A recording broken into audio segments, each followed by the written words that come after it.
Good afternoon, everybody. Howdy. Howdy. Thank y'all for very much for giving me the opportunity to come. It's always a blessing to be able to come into a place like this where it's full of love. It makes it a little bit easier. Brother Bill and I were talking about that. It either makes it really easier or it makes it a whole lot harder. So I'm going to err on the positive side and say it makes it a little bit easier.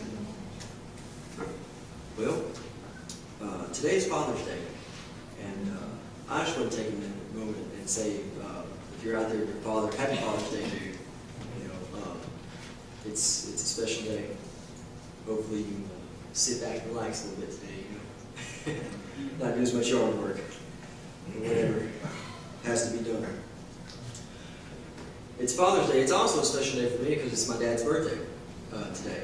So he only got one set of gifts instead of the two that he usually gets, a year for Father's Day, his birthday. So we made it a little bit bigger, though. I called him up and he said we gave him an iPad, so we can start getting a little bit more technologically efficient there. So that'll be good. We can send FaceTime too. That'll be fun. So well, it being Father's Day, the message that was laid on my heart has to do with fathers. And being a leader, being a role model. And I can't speak from personal experience. The closest I am to being a father is I have a pet cat. But, and it doesn't mind me very well, so, but that's cats. So, I can speak from observation, and I've been very blessed to have a wonderful father. I've also been blessed to have wonderful father figures in my life, other than my father. And also, I can look to the Bible and see examples of good fathers in the Bible as well. And that's a little bit of what we're going to talk about today.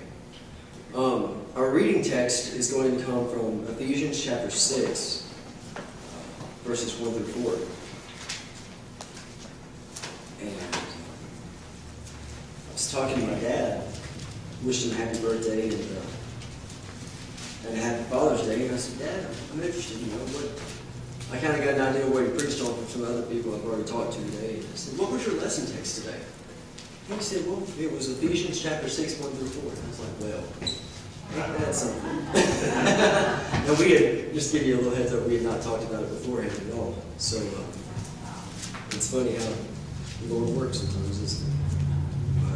Here, let's read the first 4 verses of chapter 6 from the book of Ephesians. It says, Children, obey your parents in the Lord, for this is right. Honor thy father and mother, which is the first commandment with promise, that it may be well with thee, and thou mayest live long in the earth.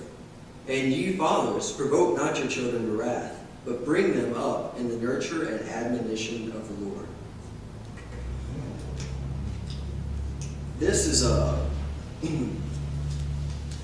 a great little passage right here for fathers to give to their give them instructions for their students, or for their children, excuse me. And we see in the Bible, there's all kinds of examples where this is being brought out very well.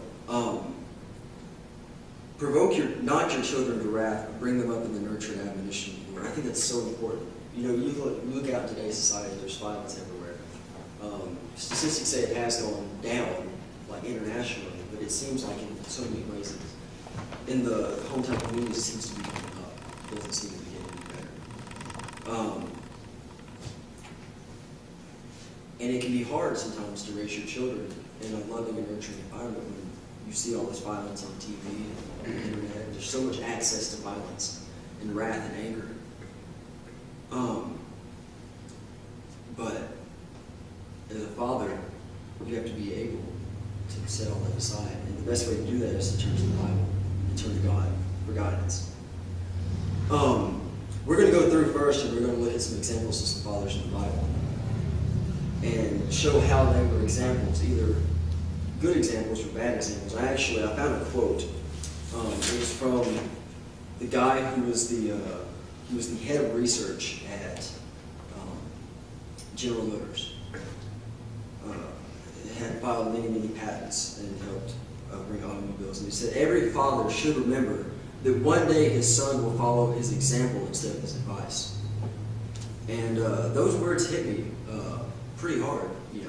That's a profound statement. And it can be backed up biblically. That's another thing. So we're going to start off with Genesis. We're going to go back and we're going to go to the first man. We're going to go to Adam. Adam, man, he didn't. His father figure was God. It's a pretty big father figure to have, right? He taught all of us. We can read from him. We read as he sinned and went through the fall. It was ousted from Eden, and then had to deal with his children. Cain killing Abel, the first murder that we saw. You see all this, and what Adam taught us was that everything that we do on this earth has consequences. And we need to keep that in mind as we're teaching our children. That we need to teach our children that everything that we do has consequences. And you can go on a little bit further on, and you see a few generations down where there's Noah, right? And Noah, I think that's a great example of kind of what's going on in this world. The society was wicked. He was the righteous. He was the only righteous man on earth.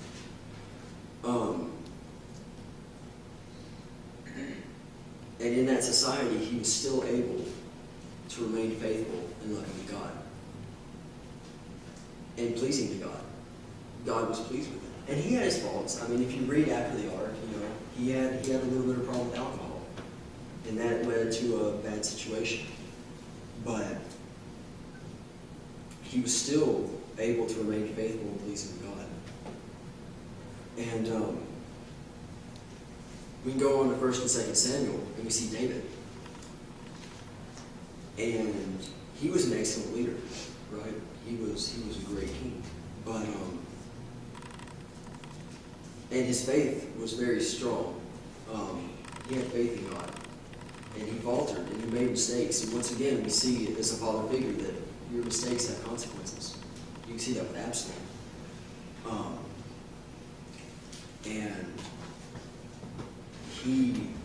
But he always turned back to God.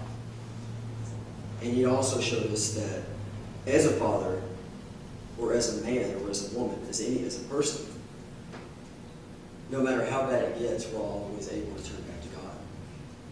And as long as we remember that, we'll be okay. We heard a great sermon this morning by Joseph, the father of Jesus. He was a phenomenal person. He took up, made a whole lot of sacrifices, social sacrifices, and it was great. And then you talk about Jesus, and Jesus gave a great parable, and this is where I'm going to, the meat of the sermon is going to be. He gave a great parable in Luke chapter 15, verse 11, about the parable of the prodigal son. And I think that is one of the best examples of a father that outside, away from God, obviously. God is the best example of a father in the Bible. But as far as parables go, or stories in the Bible, the prodigal son is a great example of what a father should be like. Amen.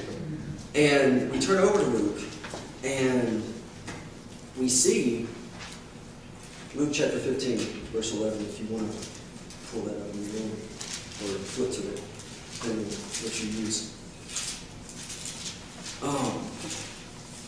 We see that this son, he went astray. He went really astray.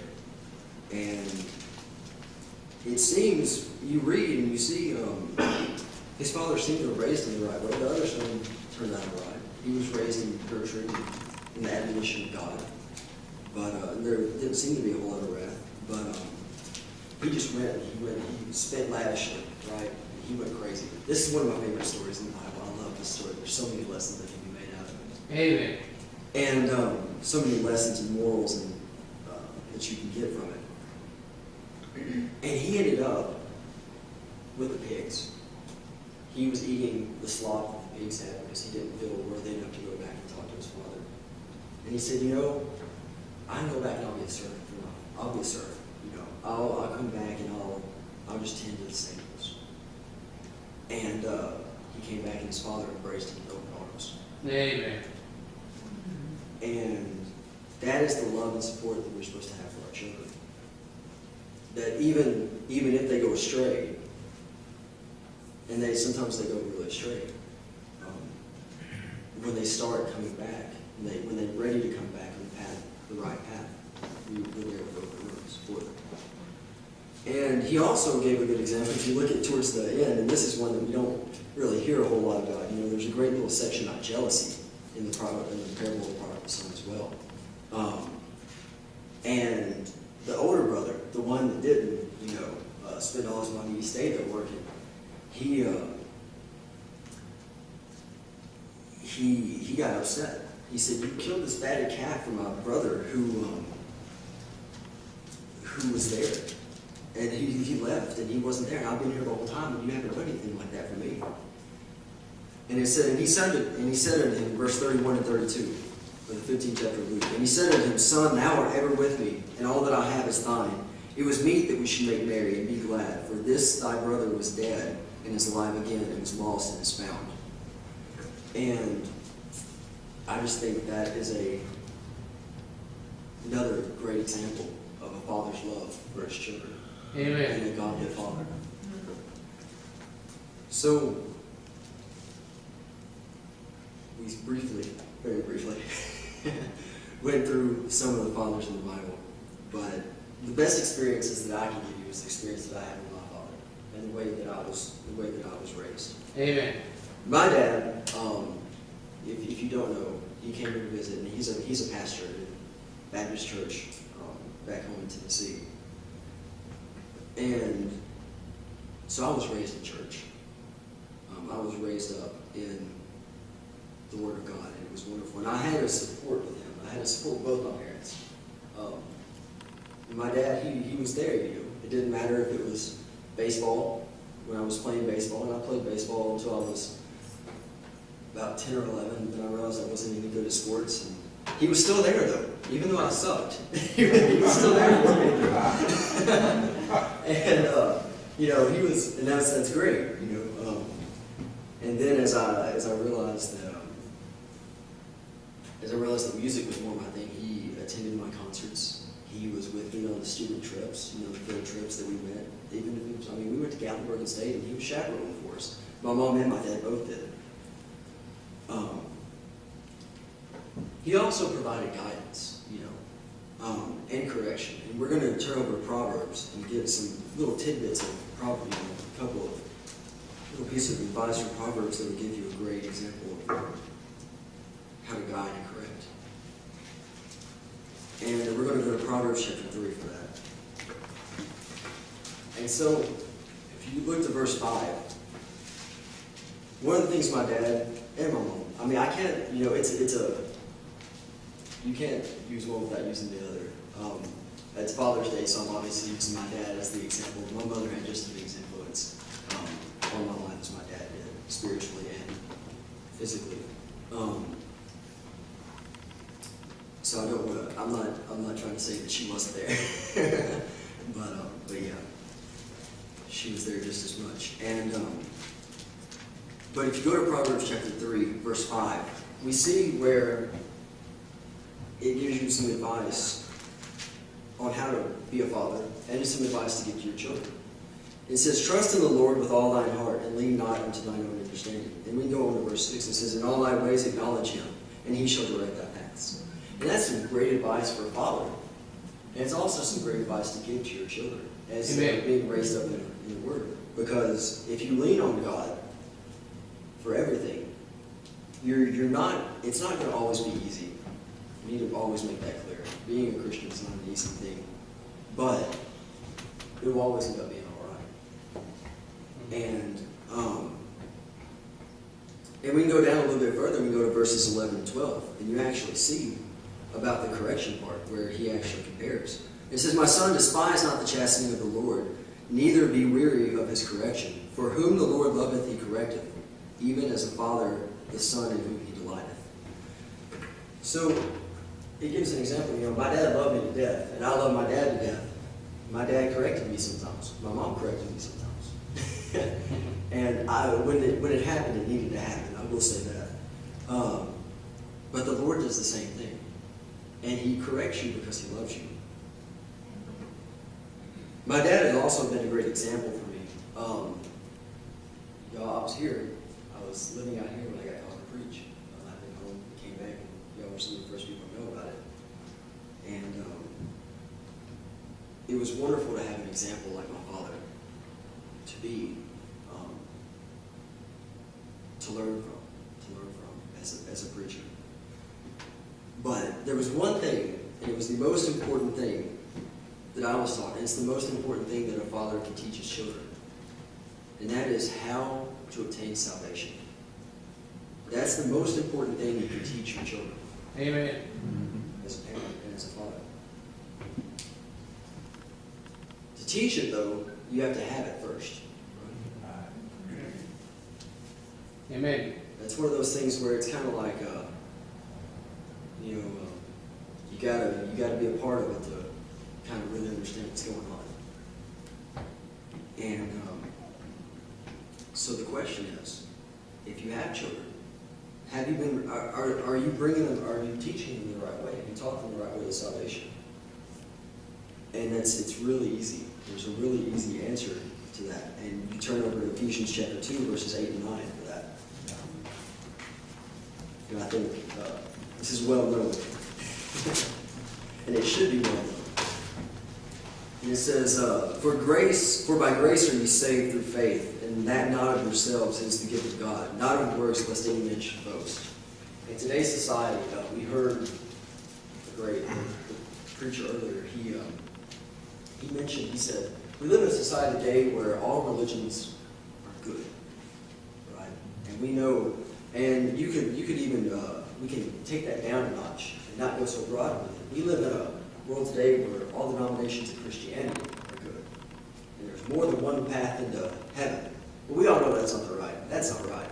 There's only one way to get to heaven, and that's through Jesus Christ. It doesn't matter how many good works you have. It doesn't matter that you've done. It doesn't matter how much you tithe. It doesn't matter, how good of a person that you are. Because we all sin, and we've all come short of the glory of God. And Brother George said something last week, and it stuck with me all week. So I'm going to repeat it just for emphasis. It said, we are not sinners because we have sinned. We sin because we are sinners. And that hit me. That hit me real hard. Because since we're all sinners, we all need salvation, obviously. And that's there. But there's certain times where we kind of forget that we're all sinners, I think, sometimes. And we need to make sure that we teach our children, and as fathers, that we teach them that we are all sinners, and that we're all short of the glory of God, and that we all need to be saved. And we get saved through the grace of Jesus Christ. There's nobody else that will do that for you. And I'll be honest with you, when I was preparing this sermon, it was tough for me this week. And it's not tough. It was tough on my end. It definitely wasn't from God. It's never tough because God made it tough. It's tough because I made it tough. I let other emotions get in the way of the Spirit. But you see, last Sunday, the Orlando shooting is a great example of something that's going on. You never know when your time's going to be up. And there were 50 people who lost their lives. There's people who lose their lives every day. But there were 50 people that lost their lives. And they didn't realize they were going to lose it. And one of my first thoughts was, I wonder how many of them were saved. Because it doesn't matter how you sin. We all sin. And we all have the chance for salvation. And we need to make sure that we teach our children that. Amen. And it hit me hard. That hit me real hard, seeing that. And then there was that 2-year-old that also in Orlando that got killed by the gator. there's just so much, in this world. We have to be able to raise our children. And if you don't have children like me, be an influence on those that you can. You know, we all have people that look up to us, whether we like it or not. Amen. Sometimes you don't want to be a role model, but you end up being one anyway. And we have to remember that as we go throughout our day-to-day lives. I've always been known for short sermons, and this is not going to be an exception to that. But salvation is the most important thing that you can teach your children. I can't say that enough. And it's the most important thing that you can spread as a Christian. And we always need to be spreading the word of God and how to get saved to everybody. Amen. Because, like I mentioned, we never know when our time's going to be up. I'm going to leave you with one more piece of scripture. And it's from 1 Corinthians chapter 16, verse 13. And this is something for fathers, for mothers, for children, and for everybody. It's 1 Corinthians chapter 16, verse 13. This is Paul speaking to Apollos. It says, "Watch ye, stand fast in the faith. Quit you like men, be strong." Verse 14, "Let all your things be done with charity."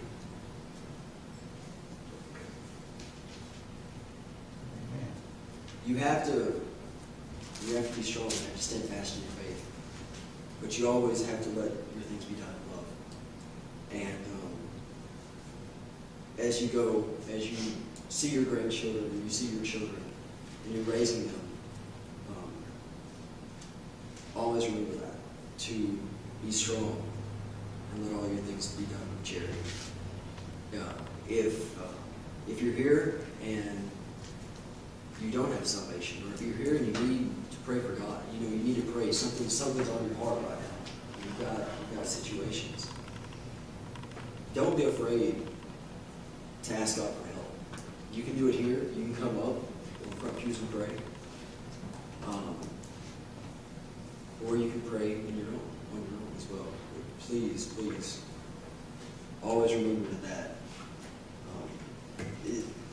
Sorry, got a little tongue-tied there. You have to have salvation before God can reach other prayers. If you're not saved, the only prayer God's going to hear is the prayer of repentance. And I think that's very important to know. So if you don't have that, you need to get that. But if you have that, if you've been saved, you have some other issues, don't be afraid to go to the Lord in prayer. And we will have prayer and then we'll have a song. That's okay. Oh, we'll have prayer and then we'll have a song. Is that okay? Yeah. So let's pray. Lord, as we come here today, we just want to thank you for the opportunity to come to your house and worship today. Lord, and we just want to thank you for all the many blessings that you give us, Lord. And Lord, we want to thank you for all the fathers out there, Lord, the ones that are biological fathers and the ones that have been spiritual fathers or mentors to others. And Lord, as we go through the rest of the service, Lord, we just pray that if there's anyone out there who hasn't been saved, Lord, that they will come and they will kneel down and repent, Lord. And Lord, we also ask that if there's anybody out there that's struggling with anything, Lord, that they will also kneel down and pray and go to you with their problems, Lord, because you're the only person that can really solve them. And Lord, we ask all of this in your name. Amen. Amen. Stand, sing number 125.